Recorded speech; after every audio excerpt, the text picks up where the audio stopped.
सुनीता बहुत ही कंजूस औरत थी। एक दिन घर का काम करते हुए उसके घुटने में तेज का दर्द उठता है और वह जोर से चिल्लाते हुए बोलती है। हे भगवान, मैं मर गई। यह घुटनों का दर्द तो मेरा पीछा ही नहीं छोड़ रहा है। अरे कोई तो बचाओ। तभी उसका बेटा सचिन उसे देखकर बोलता है। माँ, मैं आपको कितने दिनों से बोल रहा हूँ घर में एक नौकर रख लेते हैं। वह सारे घर का काम कर लेगा और आपको कोई परेशानी भी नहीं होगी।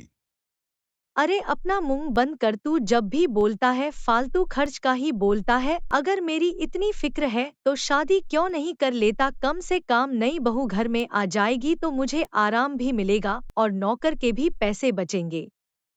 सुनीता इतना बोलकर गुस्से में वहां से चली जाती है। कुछ दिन बीतने के बाद सचिन एक लड़की से मंदिर में शादी करके उसे घर लाता है। उसे देखकर सुनीता चिल्लाते हुए बोलती है। सचिन, ये तूने किया? ये किस लड़की को घर उठाकर ले आया? ये कोई मजाक है तो बता दे मुझे। नहीं माँ, ये मजाक नहीं है। कैटरीना एक करोड़पति बाप की इकलौती औलाद है, इसलिए शादी कर लिया। इसके पिता कभी नहीं मानते, इसलिए हम दोनों ने मंदिर में शादी कर ली। यह बात सुनकर तो सुनीता के मन में लड्डू फूटने लगता है। वह खुशी खुशी अपनी बहू का गृह प्रवेश करवाती है। कैटरीना वैसे तो बहुत अच्छी लड़की थी, लेकिन अपने खानदान की इकलौती बेटी होने के कारण वह बड़े ही नाजों से पली बड़ी थी। अगली सुबह सुनीता अपनी बहू को बोलती है। बहू, आज तेरी पहली रसोई है, चल जल्दी से कुछ अच्छा बना दे।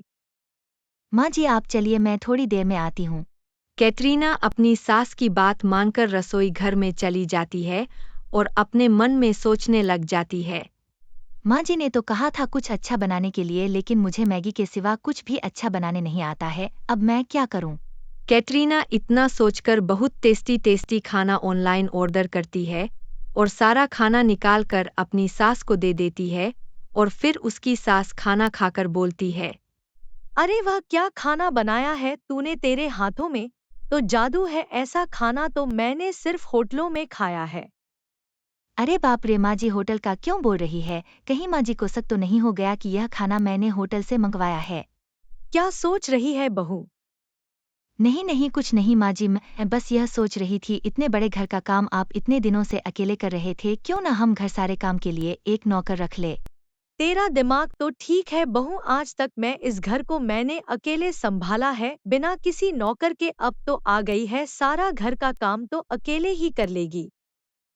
ठीक है माँ जी, जैसी आपकी इच्छा। कैटरीना ऐसा बोलकर मायूस होकर वहां से चली जाती है। ऐसे ही कुछ दिन बीत जाते हैं। कैटरीना रोज रोज ऑनलाइन खाना मंगाकर अपने घरवालों को खिलाती है। एक दिन उसकी सास खाना खाते हुए बोलती है।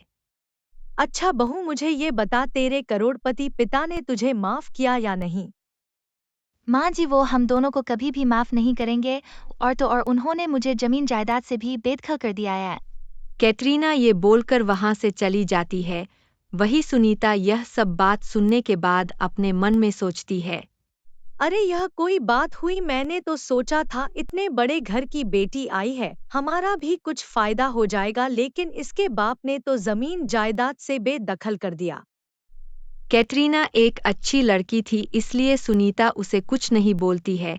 कुछ दिन बीत जाता है और एक दिन सुनीता के पड़ोस की एक सहेली कोमल और सुधा आती है और बोलती है। अरे सुनीता बहू, क्या आ गई तू? तो हम लोगों को बिल्कुल ही भूल गई है। लेकिन कोई बात नहीं, आज हम तुझसे नहीं तेरी बहू से मिलने आए हैं। हमने सोचा तेरी बहू के हाथ का खाना खाकर देखते हैं। इतने दिन हो गए तुम लोगों को, अब उसके हाथों का बना खाना खाना है? अरे यार, फुर्सत नहीं मिला आने का, अब तो आ गए हैं।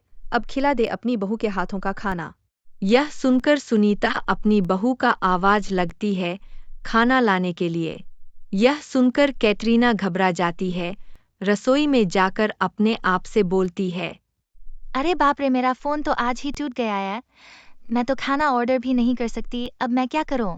कैटरीना इतना सोचकर घबराते हुए जो भी बनाने आता है कच्चा पक्का बनाकर उन लोगों को परोस देती है। जैसे ही कोमल और सुधा खाना चखते हैं तो सुनीता उसके सामने में बोलने लगती है। मैंने कहा था ना, मेरी बहू बहुत स्वादिष्ट खाना बनाती है। धीरे धीरे क्यों खा रहे हो? जल्दी जल्दी खाओ। हाँ हाँ, तेरी बहू बहुत अच्छा खाना पकाती है, लेकिन मेरा पेट भरा हुआ खाने का मन नहीं कर रहा है। हाँ मैं भी और नहीं खा सकती, मुझे घर पर जरूरी काम है। चल कोमल, अब हम चलते हैं। ठीक है सुनीता, अब हम चलते हैं। अरे यह क्या कह रहे हो तुम लोग? अभी तो थोड़ी देर पहले तुम लोगों ने बहू के हाथ का खाना खाने की जिद लगा रखी थी, अब क्या हुआ? कोमल और सुधा सुनीता की पक्की सहेलियां थी, इसलिए सुनीता को बिना कुछ बताए वहां से चली जाती है। फिर कुछ देर बाद सुनीता वह खाना चखती कर देखती है, फिर चिल्लाते हुए बोलती है। यह सब क्या है बहू? तूने आज कितना बेस्वाद खाना बनाया है। सच सच बता, तूने ऐसा जानबूझकर कर किया है ना, ताकि तुझे बार बार मेरी सहेलियों के लिए खाना न पकाना पड़े? नहीं नहीं माँ जी, मैंने जानबूझकर ऐसा नहीं किया है। असल बात यह है कि मुझे खाना पकाने आता ही नहीं। क्यों झूठ बोल रही है? इतने दिनों से तो तू इतना स्वादिष्ट खाना बनाकर खिला रही थी और आज तो नाटक कर रही है। माँ जी मुझे माफ़ कर दीजिए, मुझे खाना पकाना नहीं आता और मुझे घर का कोई काम भी नहीं आता है। इतने दिनों से मैं खाना बाहर से ऑर्डर करके आपको खिला रही थी। हाय राम, सत्यानाश हो तेरा! तुम लोगों को बस मेकअप करने आता है, घर का काम नहीं आता। इतने दिनों से तू मुझसे झूठ बोल रही थी। सुनीता की अब उम्र हो चुकी थी, उससे घर का काम नहीं होता था। अब तो उसे बहू भी ऐसी लाजवाब मिली थी। सुनीता के पास अब कोई चारा नहीं बचा था, इसलिए वह अपने बेटे से बोलती है। बेटा, तुझे तो बहू के बारे में सब कुछ पता चल ही गया होगा, लेकिन अब हम क्या कर सकते हैं? तू एक नौकर रख ले अब, जो घर का सारा काम कर ले। ठीक है माँ, मैं नौकर रख लूंगा, मगर खाना कौन बनाएगा? मैं बहू को खाना बनाना सिखा दूंगी। सुनीता अपनी बहू को धीरे धीरे हर प्रकार का खाना बनाना सिखा देती है। कैटरीना भी दिमाग की तेज थी। सुनीता द्वारा दी गई ट्रेनिंग से कुछ ही महीना में हर प्रकार का खाना बनाना सीख जाती है। उसके बाद सुनीता उसकी फैमिली खुशी खुशी अपना जीवन जीने लगे।